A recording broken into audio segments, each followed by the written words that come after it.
Hola, buenos días. En esta presentación vamos a ver una pequeña historia de la energía fotovoltaica, desde los inicios hasta más o menos la actualidad y lo que estamos haciendo. Todo empezó hace bastantes años. Había un chaval de 19 años llamado Edmond Becquerel, un francés, que con 19 añitos se dedicó a hacer experimentos en el laboratorio de su padre para jugar un poquito. Lo que estaba haciendo el chaval era coger lo que se usaba, los elementos químicos que se usaban para hacer las placas fotográficas de aquella época, cloruro de plata, y lo metió en una solución ácida con unos electrodos de platino, puso una iluminación y vio que aquello generaba electricidad.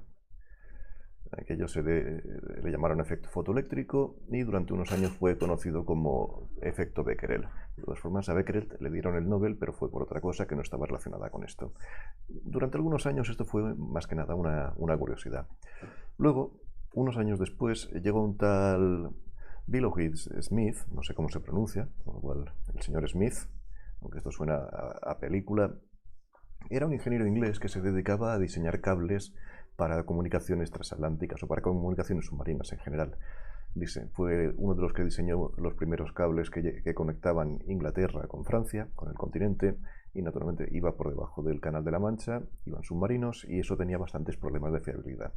Con lo cual él se dedicó, entre otras cosas, a diseñar sistemas para comprobar que los cables no tuvieran ningún tipo de problemas. Durante una de esas comprobaciones necesitó diseñar una serie de conectores y los diseñó con selenio.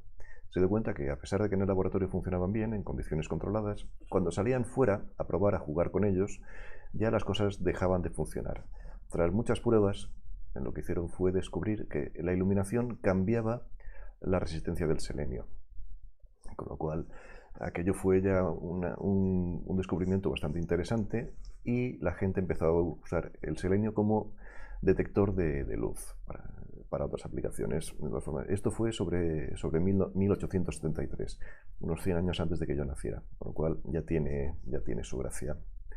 Ahí tenéis una foto del señor Smith.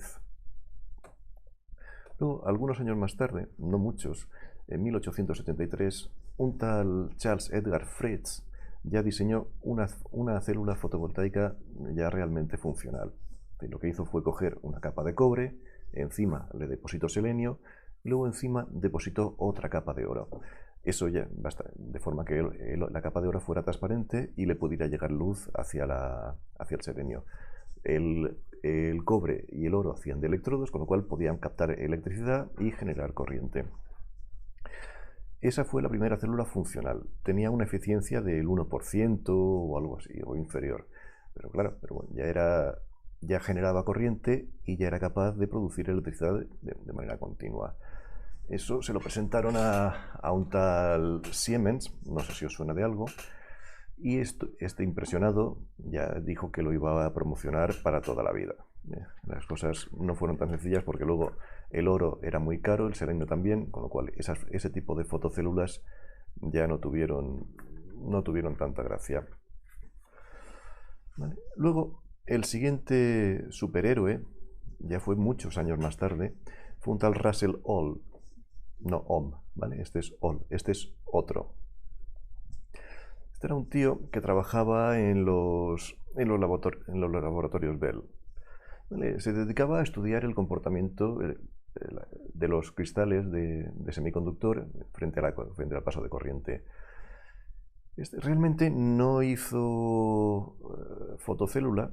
Bueno, sí que lo hizo. Lo que hizo fue descubrir lo que se llama la unión PN, que es la base de funcionamiento de todas las fotocélulas.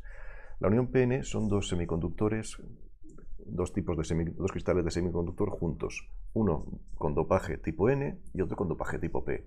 Al juntarse en esa zona intermedia se crea una cosa que se llama zona de carga y espacio, que es donde podemos generar el efecto fotoeléctrico que nosotros usamos para generar corriente. De todas formas, eso ya se ve en otro de los vídeos de esta serie. ¿Vale? Eso fue sobre el año 1939. ¿Vale? Eso en plena Segunda Guerra Mundial. De todas formas, eso fue la primera patente sobre una célula fotovoltaica. Tenía poca eficiencia y realmente todavía no fue no fue muy usado. Los siguientes superhéroes, ya que estos sí que ya fueron los que lo hacían, fueron unos tal Pearson, Chapin and Fuller en el año 1954. Estos también trabajaban en los laboratorios Bell y ya diseñaron ya la primera fotocélula realmente funcional. Entonces lo que hicieron fue coger la célula, la unión PN de Hall y ya la diseñaron sobre una superficie semiconductora de forma que que pudieran extraer fácilmente los electrones o los conductores, los portadores con una serie de contactos bien definidos. Tenían una eficiencia de un 6%, que no es mucho, pero en ese momento era comparable a la eficiencia que tenían los motores de gasolina. Con lo cual, pues, bueno, era algo aceptable. De todas formas, para producir 50 vatios necesitaban 1 metro cuadrado, con lo cual no es mucho. De todas formas, seguía siendo muy caro y solo se podía usar en aplicaciones muy específicas, como por ejemplo sistemas remotos de telecomunicaciones que necesitaban alimentación y era muy caro llevar los cables, u otras cosas. ¿Vale? No fue hasta los años 70 que salió un tal Elliot Berman, que ya lo que hizo fue decir, oye, pues vamos a usar otro tipo de silicio, no el silicio de alta pureza que está usando esta gente, a ver qué tal lo podemos hacer. Y pues ya diseñando ¿cómo decirlo? Con desechos de fábricas de semiconductor, con el silicio que venía desechado, ya descubrió que a pesar de que podía fabricar fotocélulas de baja eficiencia, estas células fotovoltaicas eran muy baratas, con lo cual pues se podían desarrollar de forma masiva. Y eso hizo que el coste bajara de los 100 euros, de los $100 de aquella época por vatio, alrededor de 20. O sea que eso es una bajada muy importante. Como cosa curiosa, es que el señor Berman, el doctor Berman, trabajaba para Exxon, que era una empresa petrolífera. Y lo que quería hacer él era desarrollar sistemas de alimentación para balizas, para luces alimentadas de manera externa en las zonas petrolíferas, para evitar choques y para que los barcos supieran por dónde estaban. Él se dio cuenta de que para alimentar ese tipo de luces podían usar células fotovoltaicas y fue a ver a unos amigos que trabajaban para la NASA y allí empezaron a discutir sobre cómo hacer este tipo de células. Se dieron cuenta luego de que podían usar el silicio el amorfo, que eran los desechos de las fábricas de semiconductores, para hacer las fotocélulas. O sea que, curiosamente, el origen de la energía fotovoltaica masiva está en una compañía petrolífera, cosa que es bastante curiosa. ¿Vale? Y luego, esto ya se usó básicamente durante estos años, pues seguía siendo caro, pero se usaba básicamente pues, para hacer satélites de telecomunicaciones o simplemente para tener satélites allá arriba. Por ejemplo, el primero que se usó es este que tenéis aquí detrás, que es el Vanguard 1, que ese es el primero que se lanzó con energía fotovoltaica. Los anteriores usaban otro tipo de cosas, como por ejemplo simplemente baterías, y por eso duraban muy pocos días. Y con esto se acabó la historia de los superhéroes de la energía fotovoltaica. Ya a partir de entonces ya lo único que tenemos son grandes compañías y grandes laboratorios. Aquí tenéis una cosa que a mí me gusta bastante enseñar, que es la evolución de la eficiencia a lo largo de los años. Como podéis ver, casi todas las eficiencias empiezan bajitas y van subiendo. Cada una de estas rayas representa una tecnología diferente. Y aquí pues estamos... Las mejores ahora mismo tienen una eficiencia de sobre un 47%.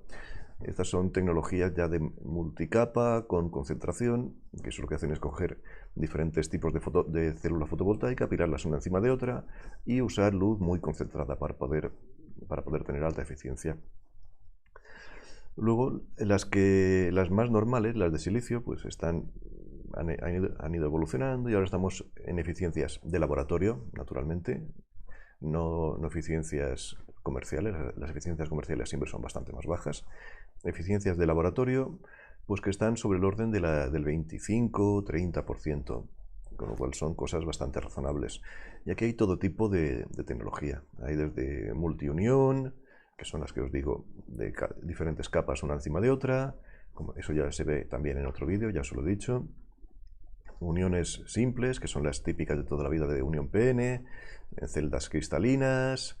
Otras que son las más baratas quizá, que son las de capa delgada, las thin film, que eso es bastante, ya también lo veremos. Y otro tipo de células fotovoltaicas emergentes, como son las dye sensitized, que eso son de células fotovoltaicas líquidas, con celdas de perovskita, tanto orgánicas como inorgánicas, células orgánicas que, en general, células fotovoltaicas de puntos cuánticos, ya que todas estas pues están ahora mismo en esta parte de aquí abajo, que están creciendo las eficiencias de manera rápida. De hecho, las de perovskita ya están casi en el 30%, lo cual no está mal.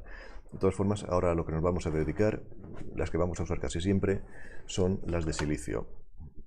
Las eficiencias más destacadas pues están sobre el 28-29%, y las comerciales pues están rondando el 20, 21, 22%, que no está mal. Aquí tenéis las de teluro de cadmio, las perovskitas y demás, las de cadmio, indio, galio, selenio. Pero bueno, todas esas son más o menos otro tipo de células, y realmente las más usadas, las que vais a usar casi siempre, son las de silicio. ¿Vale? Como por ejemplo estas, que serían de silicio cristalino, con unas eficiencias cercanas al 20%.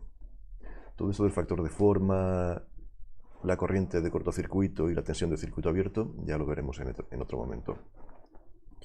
Y aquí fijaos que tenemos 3 columnas. Esto es importante cuando estéis mirando hojas de características. Tenemos una columna que es la mejor, ¿vale? Otra que es el mejor conjunto o la mejor tanda de 150 celdas. Y esta, los parámetros confirmados por el Fraunhofer, ¿vale? Lo que significa la mejor celda es, de todas las que han medido, cuál es la que mejor resultado les da. De todas formas, como bien sabéis, todos los dispositivos, cuando se miden, nunca son iguales unos entre otros.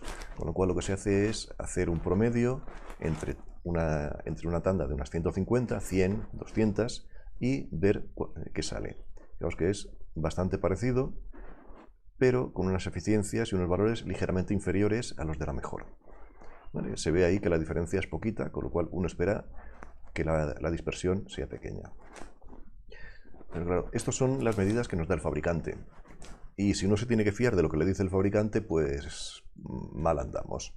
Lo que se hace es acudir a un instituto, a una institución certificada para medir, que tenga unos estándares que todo el mundo esté de acuerdo con ellos. Que si uno dice, pues es un 18%, todo el mundo sepa que es un 18%. Y que no dependa del fabricante o de la forma de medir. ¿Vale? Aquí en Europa pues tenemos unos institutos que son los Fraunhofer, que están en Alemania. En Estados Unidos tienen el NIST y en Japón tienen el GIST, que son básicamente el Japanese Institute of Science and Technology o el National Institute of Science and Technology, que esos son los americanos. ¿Vale? Rusia y China pues tienen otras cosas, que eso ya tampoco está muy claro lo que hacen. ¿Vale? Entonces se envían las celdas al Fraunhofer, el Fraunhofer las mide y cobra un pastizal por hacer eso, ¿vale? Pero lo que dice el Fraunhofer pues va a misa y es lo que tienen, ¿vale? Bueno, aquí tenéis un ejemplo de estas celdas. Hay infinidad de ejemplos en la web. Aquí tenéis otro ejemplo esta vez con policristalino, con silicio policristalino, que es más barato, y fijaos que las eficiencias son peores. Estábamos en un 19%, 18,8 según el Fraunhofer, y pasamos a un 16,6, que tampoco está tan mal. Perdón, estos son dependiendo ya del tipo de celda, ¿vale? Que no son eficiencias tan malas, es decir, pasamos de un 18 y pico a un 16%. ¿Vale? Perdemos 3 puntos, que eso es prácticamente un 15% de pérdida de eficiencia, con lo cual pues tampoco está tan mal. Y luego tenemos aquí otro ejemplo de silicio amorfo, que la eficiencia pues es muchísimo más baja, fijaos. Ahí tenéis sobre el 10% de eficiencia, que es prácticamente la mitad que en el del silicio cristalino. De todas formas, el precio de este tipo de placas puede irse tranquilamente a mucho menos de la mitad, o muy por debajo de la mitad del precio, con lo cual a veces sí que sale rentable, sobre todo cuando no hay problemas de espacio. Si hay problemas de espacio, uno tiene que ir siempre a altas eficiencias. Si no hay problemas de espacio, pues a lo mejor vale la pena pensar y hacer cosas más baratas, sobre todo teniendo en cuenta que las células fotovoltaicas al cabo de unos años pues caducan. ¿Vale? Bueno, pues y eso es todo lo que os quería contar sobre la historia de la fotovoltaica. Venga, pues nos vemos en los próximos vídeos. Un saludo.